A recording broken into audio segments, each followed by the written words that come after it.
आज गणपती बाप्पांचं घरोघरी आगमन झालंय. वाजत गाजत विधिवत प्रतिष्ठापना झाली आहे. हिंगोली विधानसभेचे भारतीय जनता पार्टीचे आमदार तानाजीराव मुटकुळे यांच्या घरी बाप्पा विराजमान झालेत. यावेळी झेंडूच्या फुलांची सजावट, विविध फुलांची आरस चित्त वेधून घेत होते. आमदार तानाजीराव मुटकुळे, त्यांचा मुलगा युवा नेते शिवाजीराव मुटकुळे आणि त्यांच्या पत्नी यांनी गणरायाची पूजा केली. आपल्या लाडक्या बाप्पाचं आगमन झाल्यानंतर मुटकुळे कुटुंबियांसह त्यांच्या मित्रपरिवार तथा कार्यकर्त्यांच्या उपस्थितीमध्ये गणरायाचं जंगी स्वागत करण्यात आलं.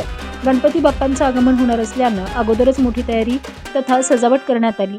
आपल्या लाडक्या बाप्पाचं आगमन झाल्यानंतर गणपती बाप्पा मोरयाचा जयघोष करण्यात आला. यावेळी वाजत गाजत विधिवत गणरायाची प्रतिष्ठापना झाली. यावेळी अनेकांची उपस्थिती होती.